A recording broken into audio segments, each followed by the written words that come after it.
Okay, we're in New York. We're at the Namco Bandai Global Gamers Day, and we're talking to Graham and Lee here about Grid 2. Guys, thank you very much indeed for joining us. Grid 2, Codemasters. In fact, is there anything more I actually need to say? No, not at all. I think you've said it all right there. You guys pretty much covered that. We can finish the interview right here, right? Now, yeah. Okay, but Grid 2, obvious question is, what are you guys bringing in to improve from Grid 1? So I think with the single player, our narrative's improved a great deal. It's all about kind of getting involved with the race and living the journey of this driver, rising from unknown to Ultimate Pro, as Patrick Callahan introduces this new World Series of Racing concept where we bring together all these race types into, to determine who this ultimate driver is. Multiplayer side, I think the social element of that and connecting players with other players, I think is the big key feature we've got there. So yeah, definitely advancements in many areas. Now, let's talk cars, let's talk tracks, because obviously that's the heart and soul of Grid 2. Can you give us a sort of rundown of maybe personal favourites that we're seeing on the track this time round? I think that the Paris City is particularly good, and a circuit that you played yesterday, Algarve, is one of my favourites. And then I don't know if you've played some of the point-to-point stuff yet, but we have a track there in Hong Kong which is sublime. It's one of the best I think we've ever made. What about yourself? As I'm current leader on the Paris track, I have to pick the Paris track, and the Jaguar XKR on that is the car to use in my opinion. It's an awesome beast. The Corvette is so well balanced and it drifts so nicely. I think because I lead it, the Jag wins. Why am I get this is like a microcosm of what goes on in the office every single day. Yeah. But there's one thing I want to float here, and I always ask this of any studio that has to live in not the best sort of location in the world in terms of weather. And we see games that are sun-kissed exotic locales. Do you guys only do this so you can get these photographic trips? Is this like a vacation time? Graham can answer that one for you. I'd love to say yes to that, but the truth is those research trips are hard work. I mean, you have to be up when the sun is up. You have to travel miles to get to where you want to get the best features, and then you have to be photographing until it's done, and there is very little rest in between. So as much as I'd love to be going to really sunny places and enjoying the atmosphere and looking around, it's click, click, click, click. Back in the car and done, so sadly not. I have no sympathy for you whatsoever, you liar. Okay, let's talk about that, about mapping out these cities, these locations, and then how does that process work? You bring all the sort of the photography back, have a look through, and you just work out what makes the best tracks?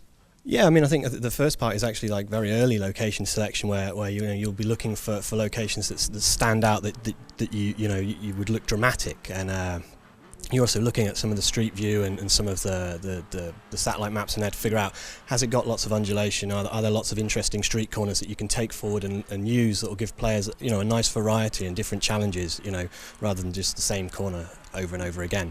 And once you've kind of once you've done that, you'll have a very rough idea of the kind of track you want to make, even before you've got into mesh and even before you've actually taken the photos in some cases.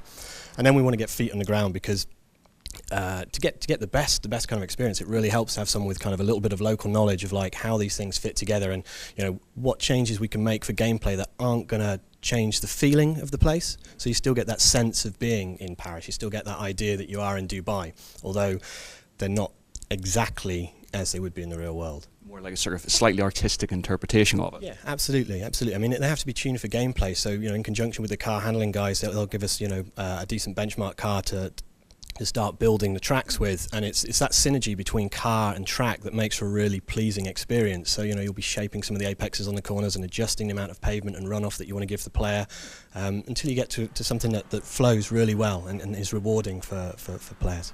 Like I said, do you guys have like a definitive line in the sand because it sounds like you could just keep reiterating these tracks over and over again, but at some point you guys have to go, no, that's it, we have to move on.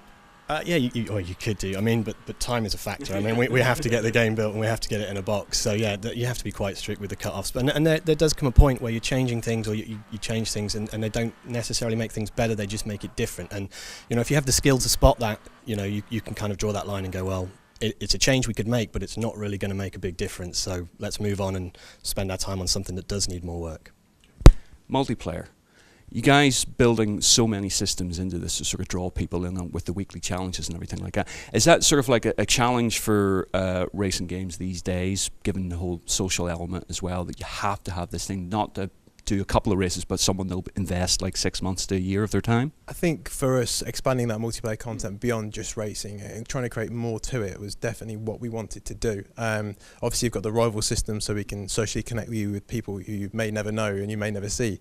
But creating those connections and that weekly challenge means that we're not relying on you having many friends playing the game. You'll connect with players just automatically by signing up to RaceNet, and then you can also bring your friends on board through social rivals as well. With the kind of weekly challenges, we kind of tested it before with previous titles, and with this and creating 9 events and all these challenges every single week means there's always something to go back to. So even though you may have completed career mode, you may have done everything and unlocked everything, the actual chance to constantly play multiplayer and compete for these various things, it was a really big thing for us to achieve. I think with multiplayer we've kind of done that. I think we've definitely expanded on it. And with you saying about these sort of challenges you have to meet, I mean these sort of 9 different events, do you guys start off with almost like a blank page of what you wanted to bring into multiplayer, or was there certain things you felt you had to carry over? I think we had the initial kind of setup of playlists and custom races by default. That was kind of what we wanted to do. And then with the global challenge events, it's kind of like the canvas is completely open to us anyway. We can change events within a week's notice. So if we find that players are really liking a mode or really liking a car or location or race type, we can kind of act on that and put a series of events in the following week so players can play it. So we constantly can change it, and with the idea of it connected to a server, it means we're in full control of it and we can change it whenever we want. So the updating and constantly challenging is something that I think we've done a good job on. Well, given that you're saying that it's really great to have that sort of feedback from the community, but given the breadth of cars and challenges and stuff like that, do you guys have any sort of worry that perhaps you'll see community focus on, say, one particular element without touching on anything else, or do you feel that the Grid fans have a love of everything car, so you don't have to worry about that? I think we're hopeful that we'll appeal to everything. I think the ability to change it, so promote modes maybe that they aren't playing, or even link in with modes that they are, means you can get them involved with anything that they want to do. So we're constantly monitoring the data we get through from the game in order to act on this, and we obviously want them to integrate with all of the competition. And with the rival system itself, you get a weekly one automatically, so there's nothing involved. You basically just be on RaceNet, and then there you go, your weekly rival's there and you're challenging against them in that week. I think from that point on, it's up to you what you want to do. Set a custom rival, add some social rivals, compete in 9 global challenge events, complete in 1 global challenge event. The choice is up to the player, and kind of that's, I think, a good thing. In addition to that, with the AI backfill, I mean, something we noticed from Grid 1 is that a lot of players are still now playing touring cars, and those servers are generally full, but there are 1 or 2 people who are playing different game modes with different cars, and those servers sometimes aren't full.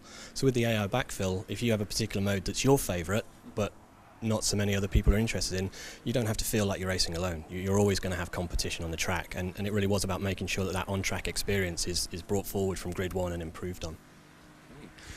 Talking matchmaking, because we had a couple of races with you guys, and I spent more time looking at a barrier than the actual racetrack, where that was clear.